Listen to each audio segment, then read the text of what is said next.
Hello बच्चों, आज का हमारा जो टॉपिक है, हमारी ज्योग्राफी का फर्स्ट लेसन है resources and development. Resources and development इस लेसन में हम पढ़ेंगे रिसोर्स और उसके डेवलपमेंट के बारे में। तो सबसे पहले बेटा हमें ये जानना जरूरी है कि रिसोर्स क्या होते हैं।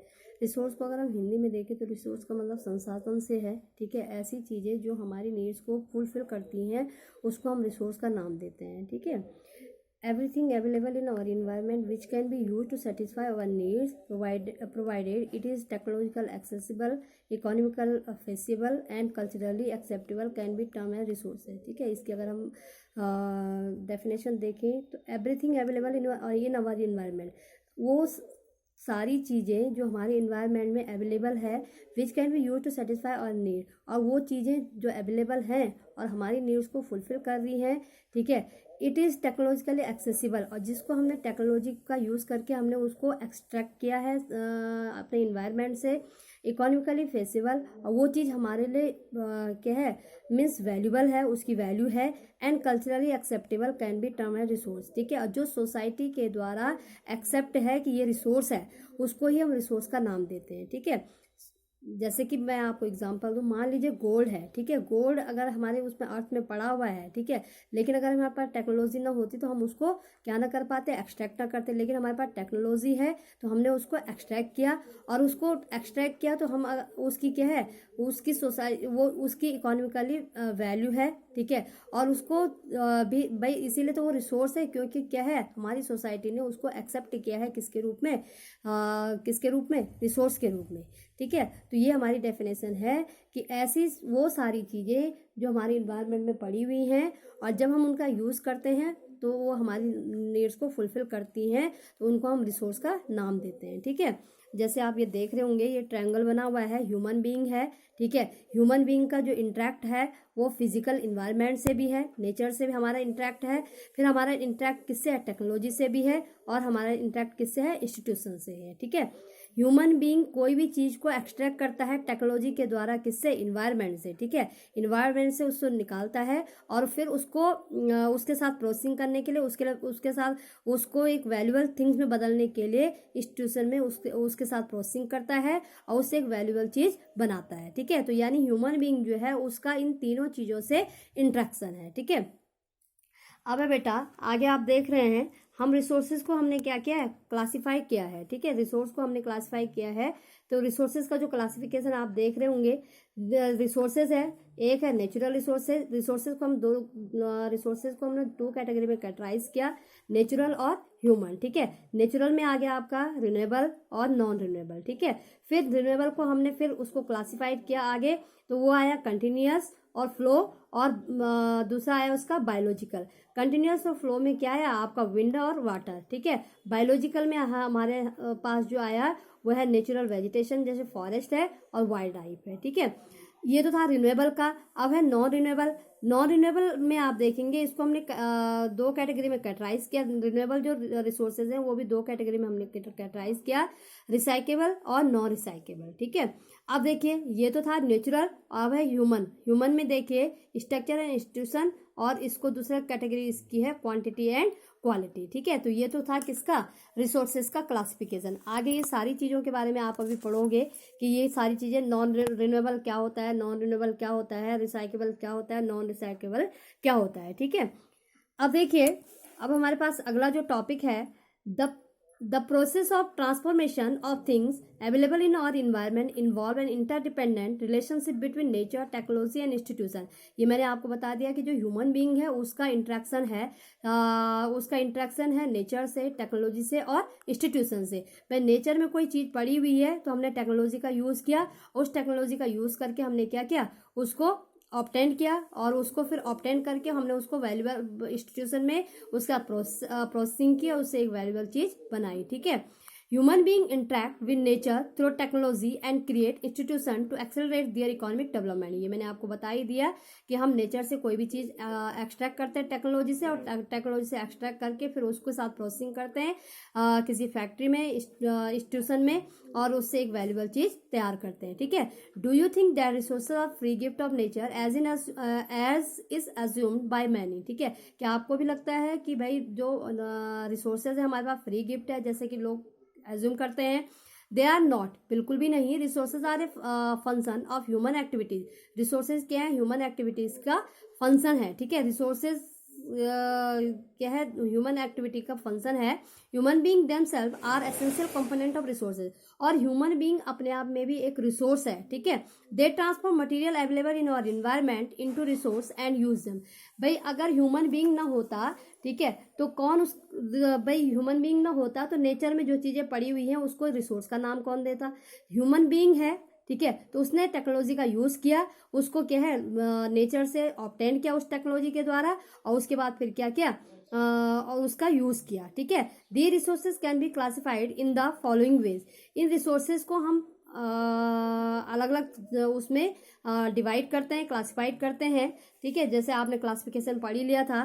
तो सबसे पहले हमारे पास आया पहला जो पॉइंट है, on the basis of origin.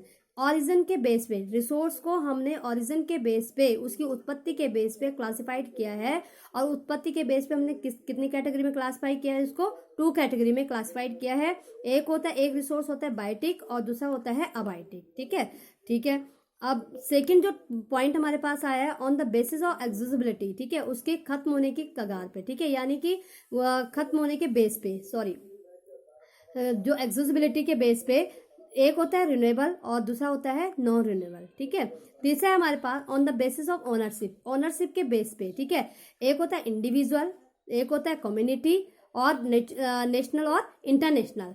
इसको हमने क्लासिफाइड किया है ओनरशिप के बेस पे, individual, community resource, national resource और इंटरनेशनल रिसोर्स, ठीक है। अभी आप डीपली इसको बाद में पढ़ोगे। अब है फोर्थ हमारे पास है on the basis of status of development, यानी कि डेवलपमेंट के स्टेटस पे, ठीक है। Potential, developed, stock and reserve, इन सारी चीजों के बारे में आप आगे अभी पढ़ोगे, ठीक है। तो ये आई होप आपको इतना क्लियर हुआ होगा कि क्या है। सबसे पहले हमने किसके बारे में पढ़ा? रिसोर्स की डेफिनेशन के बारे में पढ़ा। फिर हमने क्या है, हमने रिसोर्स का क्लासिफिकेशन देखा। फिर उस क्लासिफिकेशन के बेस पे हमने रिसोर्स को अलग अलग उसमें रखा, ठीक है। पहला हमने किसके बेस पे पढ़ा? उसके ओरिजिन के बेस पे, इसमें बायोटिक और अबायोटिक पढ़ोगे आप। सेकंड हम पढ़ेंगे किसके पे? एक्सेसिबिलिटी के बेस पे, रिन्यूएबल, नॉन रिन्यूएबल। तीसरा हम जो पढ़ेंगे ओनरशिप के बेस पे, एक होता है इंडिविजुअल, एक होता है, दूसरा होता है कम्युनिटी, तीसरा होता है नेशनल और चौथा होता है हमारे पास इंटरनेशनल, ठीक है। और लास्ट जो हमारा रिसोर्स है उसकी जो क्लासिफिकेशन है वो चौथा जो है किसके बेस पे? स्टेटस ऑफ डेवलपमेंट के बेस पे।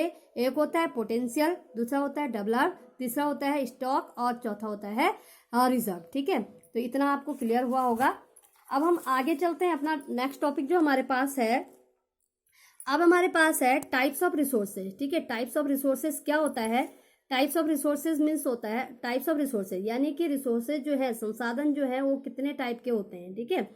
सबसे पहले हमने पॉइंट पढ़ा था on the basis of origin. अब हम इसी को एक्सपेंड करते हैं, एक्सप्लेन करेंगे कि on the basis of origin, उत्पत्ति के बेस पे क्या कैसे रिसोर्स होते हैं, ठीक है। तो उत्पत्ति के बेस पे जो रिसोर्स होते हैं 2 टाइप्स होते हैं, ठीक है। There are 2 types of resources on the basis of origin, ठीक है। पहला रिसोर्स जो होता है बायोटिक रिसोर्सेज, ठीक है। Biotic resources these are obtain from biosphere. Biotic resources को हम बायोस्फीयर से ऑब्टेन करते हैं एंड हैव लाइफ, और उनमें क्या होती है? लाइफ होती है, जैसे ह्यूमन बीइंग है, फ्लोरा है, फौना है, फिशरीज है, लाइव स्टॉक एक्सेट्रा। ऐसे रिसोर्सेज जिनमें जीवन है, यानी ऐसे रिसोर्सेज जो लिविंग बीइंग है, उनको हम किसका नाम देते हैं? बायोटिक रिसोर्स का। जैसे ह्यूमन बीइंग भी क्या है? लिविंग है। प्लांट भी क्या है? लिविंग है। तो ये किस में आ गए? आपका बायोटिक रिसोर्सेज पे, ठीक है। सेकेंड है हमारा abiotic resources. All those things which are composed of non living things are called abiotic resources, ठीक है। वो सारी चीजें, ठीक है, जो वो सारी चीजें जिनमें जीवन नहीं है, जो नॉन लिविंग थिंग्स हैं, उनको हम क्या कहते हैं? वो रिसोर्स तो हैं लेकिन नॉन लिविंग थिंग है, ठीक है। नॉन लिविंग रिसोर्स है, जैसे रॉक्स है, मेटल्स है, ठीक है। रॉक है वो भी रिसोर्स है, लेकिन कैसा रिसोर्स है? अबायोटिक रिसोर्स है। मेटल्स हैं वो भी रिसोर्स है, लेकिन उनमें जीवन नहीं है, ठीक है। जिनमें जीवन है वो बायोटिक रिसोर्स, जिनमें जीवन नहीं है वो अबायोटिक रिसोर्स। तो पहली जो हमारी कैटेगरी थी रिसोर्स की वो था on the basis of origin, ये आपको क्लियर हुआ। अब सेकंड हमारे पास आता है on the basis of accessibility, ठीक है। किसके बेस पे? उसके खत्म होने की बेस पे, ठीक है। पहला है रिन्यूएबल रिसोर्स, जो मैंने आपको पहले बताया था। रिन्यूएबल रिसोर्स ऐसा रिसोर्स जो रिन्यू किया जा सकता है, तुरंत रिन्यू हो जाता है, ठीक है। The resources which can B renewed और रिप्रोड्यूस बाय फिजिकल, केमिकल और मैकेनिकल प्रोसेस। ऐसा रिसोर्स जो जल्दी से रिन्यू हो जाता है, किस प्रोसेस के जरिए? फिजिकल, केमिकल और मैकेनिकल प्रोसेस के जरिए, उसको हम रिन्यूएबल रिसोर्स या रिन्यूएबल और रिप्लेनिसेबल रिसोर्स कहा जाता है। जैसे एग्जांपल के लिए सोलर है, विंड एनर्जी है, वाटर है, फॉरेस्ट और वाइल्ड लाइफ है। द रिन्यूएबल रिसोर्सेज में further are divided into continuous और फ्लो, ठीक है। और इसको हम आगे भी हम इसको डिवाइड करते हैं कंटिन्यूअस और फ्लो में। आपने पीछे देख ही लिया था, कंटिन्यूअस और फ्लो में हमने उसको डिवाइड किया था। तो ऐसा रिसोर्स जो तुरंत रिन्यू हो जाता है उसको हम कहते हैं रिन्यूएबल रिसोर्सेज, ठीक है। जैसे विंड है, ठीक है, जैसे वाटर है, फॉरेस्ट है, ठीक है, सोलर एनर्जी है, ठीक है, ये सारा क्या है? रिन्यूएबल रिसोर्स, ठीक है। अब दूसरी हमारी कैटेगरी आती है non renewable resource. These occur over a very long geological time. Mineral and fossil fuels are example of such resources, ठीक है। ऐसे रिसोर्स जो रिन्यू तो हो जाते हैं, होते हैं, लेकिन इनको रिन्यू करने में मिलियंस ऑफ टाइम लग जाता है, ठीक है। एक बार अगर ये खत्म हो जाते हैं, एक बार अगर हमने इसका यूज कर दिया, ये खत्म हो गए, तो इनको स्टोर करने में मिलियंस ऑफ टाइम लग जाता है। जैसे फॉसिल फ्यूल है, ठीक है, मिनरल है, ठीक है, ये हमारे पास हैं तो हैं, लेकिन अगर हम इसका कंटिन्यू इसका यूज करते रहेंगे तो एक टाइम ऐसा आएगा जब ये खत्म हो जाएंगे। तो इसको क्या कहते हैं? नॉन रिन्यूएबल रिसोर्स, वही नॉन रिन्यूएबल रिसोर्स होते हैं। The resources like take millions of years in their formation. इन रिसोर्सेज को बनने में, एक बार अगर ये खत्म हो जाते हैं तो इनको बनने में मिलियंस ऑफ टाइम लग जाता है। Some of the resources like metal are recyclable.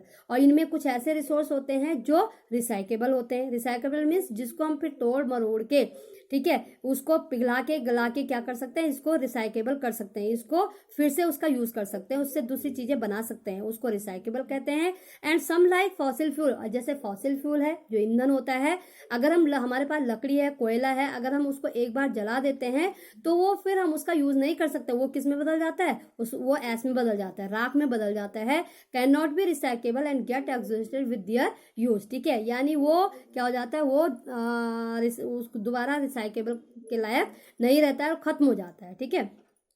तो ऐसे रिसोर्सेज जो जल्दी से, भाई अगर हम उसका यूज कर भी रहे हैं तो वो जल्दी से क्या हो जाता है?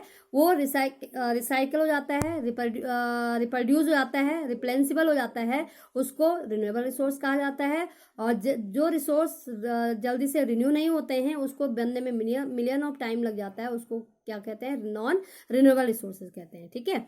तो सेकंड जो कैटेगरी थी आपकी क्या थी? On the basis of accessibility. अब थर्ड हमारे पास कैटेगरी है जो हमने क्लासिफिकेशन किया था on the basis of ownership. Ownership के ओनरशिप मीन्स क्या है भाई? किस चीज पे किसका अधिकार है, वो ओनरशिप उसको कहते हैं, ठीक है।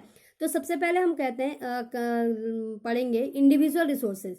इंडिविजुअल मीन्स होता है जो आपका अपना है। भाई आपके पास आपकी बुक है तो उस पर केवल और केवल आपका अधिकार है। आपके पास आपकी पेंसिल है, उस पर केवल आपका अधिकार है, ठीक है। उस पर किसी दूसरे का अधिकार नहीं है, वो आपका इंडिविजुअल, आपका घर है वो आपका इंडिविजुअल है, ठीक है। जितनी आपके घर के अंदर चीजें हैं वो आपका अपना है, तो आपका इंडिविजुअल रिसोर्स है। These are also owned privately by individual. जैसे मैंने आपको बताया कि वो केवल आपका है। Many farmer own land which is allotted to them by government against the payment of revenue. बहुत सारे फार्मर्स के पास क्या होता है? गवर्नमेंट की लैंड होती है लेकिन वो उनका है, ठीक है, उन फार्मर की लैंड है वो, क्योंकि वो उसके बदले में क्या दे रहे हैं? गवर्नमेंट को रेवेन्यू दे रहे हैं, ठीक है। उस पर किसी दूसरे का अधिकार नहीं है। In villages there are people with land ownership but there are many who are landless.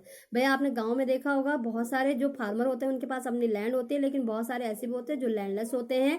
Urban people own plot. जो अर्बन पीपल, हमारे पास खेत तो नहीं होते हैं लेकिन यहाँ पे क्या होते हैं? प्लॉट होते हैं, हाउसेज होते हैं और अदर प्रॉपर्टी होती हैं, ठीक है। Plantation, pasture land, ponds, water in wells etcetera are some of the example of resources ownership by individual, ठीक है। जो आपने खुद का बनाया हुआ है, जिसपे आपका पैसा लगा हुआ है, जो आपने खुद के यूज के लिए बनाया हुआ है, वो सारी आपका किस में आएगा? इंडिविजुअल रिसोर्सेज में।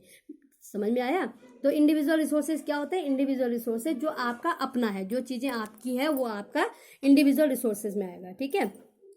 अब सेकंड है आपके पास कम्युनिटी ओन रिसोर्सेज, ऐसा रिसोर्स जो कम्युनिटी ओन है, यानी कि वो केवल आपका नहीं है, वो सबके सारी सोसाइटी के वेलफेयर के लिए बनाया हुआ है, उस पर किसी एक का अधिकार नहीं है, उसको कहते हैं community own resources. There are resources which are accessible to all the member of the community, यानी कम्युनिटी के हर मेंबर उसका यूज कर सकते हैं। Village commons, grazing ground, burial ground, village pond, public park, picnic spots etcetera. ठीक है, ये सारा क्या है, क्योंकि ये किसी एक इंडिविजुअल व्यक्ति के लिए नहीं बनाए हुए हैं, ये सबके यूज के लिए बनाए हुए हैं, तो इसलिए इसको किस में रखेंगे हम, कम्युनिटी ओन रिसोर्सेज में। ठीक है, जैसे प्ले ग्राउंड है अर्बन एरियाज के are de facto accessible to all the people living there. ठीक है, जितने लोग वहां पे रहते हैं वो सब इसका यूज कर सकते हैं। ठीक है, तो वो किस में आ गया, कॉमनली कम्युनिटी ओन रिसोर्सेज में। ठीक है, अब है आपके पास नेशनल रिसोर्सेज। ऐसे रिसोर्स, अब नेशनल रिसोर्स किसको कहेंगे, ऐसे नेशनल मीन्स राष्ट्रीय, ऐसे रिसोर्स जो मान लीजिए हम इंडिया का एग्जांपल लेते हैं, जो इंडिया की जितनी लैंड बाउंड्री है, पूरे कंट्री की जितनी लैंड बाउंड्री है, उस लैंड बाउंड्री के अंदर जितनी भी चीजें आती हैं वो किसकी है, इंडिया की है। तो ऐसी जो जिस कंट्री के अंदर जितने रिसोर्स आते हैं वो नेशनल रिसोर्स हुए। ठीक है, technically all the resources belong to the nation, जितने रिसोर्स नेशन के अंदर आते हैं वो नेशन के होते हैं। The country has legal power to acquire even private property for public good, यहाँ तक कि गवर्नमेंट को पूरा अधिकार है कि आपकी इंडिविजुअल जो प्रॉपर्टी है अगर पब्लिक वेलफेयर के लिए यूज करना पड़े तो गवर्नमेंट आपसे ले सकती है। You might have seen road, canal, railway being constructed on the field owned by some individual. ठीक है, आपने देखा होगा कि कभी कभी गवर्नमेंट क्या कर लेती है, आपकी जमीन आपसे ले लेती है, अगर उसको कहीं रोड बनवानी हो, कैनाल बनवाने हो, रेलवे बनवाने हो, तो वो आपको गवर्नमेंट को देना पड़ेगा। ठीक है, क्योंकि वो पब्लिक वेलफेयर के लिए गवर्नमेंट उस पर काम कर रही है। Urban development authorities get empowered by the government to acquire land. ठीक है, जो अर्बन डेवलपमेंट अथॉरिटीज है वो क्या करती है, उसको एम्पावर्ड होती है, उसको पावर होती है गवर्नमेंट के द्वारा मिली हुई कि वो आपसे आपके लैंड को ले सके। All the minerals, water resources, forest, wildlife, land within the political boundaries and oceanic area up to 12 nautical mile. ठीक है, जितने भी हमारी कंट्री के अंदर, ठीक है, जितने भी रिसोर्सेज आते हैं वो नेशनल रिसोर्सेज हैं। ठीक है, फ्रॉम द कोस्ट से जिनकी जो 12 न्यूटिकल माइल्स है, यानी कि जिनकी जो क्या है यूनिट क्या है, जो 12 न्यूटिकल माइल्स है वो उसके अंदर जितने भी रिसोर्सेज आते हैं वो नेशनल रिसोर्सेज हैं। ठीक है, term as a territorial water and resources therein belong to the nation. ठीक है, जितना वो नेशन से बिलोंग करती है। अब आपके पास लास्ट है आपका इंटरनेशनल रिसोर्सेज। ठीक है, इंटरनेशनल रिसोर्सेज क्या होता है, इंटरनेशनल आपने समझ लिया कि जितना हमारे कंट्री के अंदर जितनी चीजें आती हैं वो नेशनल रिसोर्सेज में आ गई, और इंटरनेशनल मीन्स ऐसे भी रिसोर्स होते हैं जो किसी भी कंट्री के अंदर नहीं आते हैं। ठीक है, लेकिन वो रिसोर्स हैं और उसका यूज हर कंट्री करना चाहती है। ठीक है, तो उसको कहते हैं international resources. There are international institution. ठीक है, बहुत सारे इनको मेंटेन, इन इंटरनेशनल रिसोर्सेज को मेंटेन करने के लिए इंटरनेशनल इंस्टीट्यूशन होते हैं विच रेगुलेट सम रिसोर्सेज। ठीक है, जो कुछ रिसोर्स को रेगुलेट करती हैं। द ओशनिक रिसोर्सेज, जो ओशनिक रिसोर्सेज बियॉन्ड, जो किससे बाहर पड़ते हैं, 200 न्यूटिकल माइल। न्यूटिकल माइल ये एक यूनिट है मेजर करने की। ठीक है, इन रिसोर्सेज को of the exclusive economic zone belong to open ocean and no individual country can utilize these without the concurrence of international institution। ठीक है, और बिना किसी यानी कि जो इंटरनेशनल रिसोर्सेज होते हैं, इंटरनेशनल रिसोर्सेज वो रिसोर्स होते हैं जो किसी भी पर्टिकुलर कंट्री, इंडिविजुअल कंट्री के अंदर नहीं आते हैं, लेकिन वो कंट्री से बाहर आते हैं, लेकिन हर कंट्री उसका यूज करना चाहता है। तो इसकी रेख देख को उसको मेंटेन करने के लिए, उन रिसोर्सेज को मेंटेन करने के लिए इंटरनेशनल इंस्टीट्यूशन होते हैं। अगर हमें उस इंस्टीट्यूशन का उन रिसोर्सेज का यूज करना है तो हमें किससे परमिशन लेनी पड़ेगी, इंटरनेशनल इंस्टीट्यूशन से, तब जाके हम क्या कर सकते हैं, उसका यूज कर सकते हैं। ठीक है, तो इस तरह से बेटा आपने ये पढ़ लिया, किसके बेस पे हमने पढ़ा, types of resources on the basis of origin, on the basis of accessibility, or on the non-renewable resources, on the basis of ownership। ठीक है, तो ये वीडियो इतना ही आप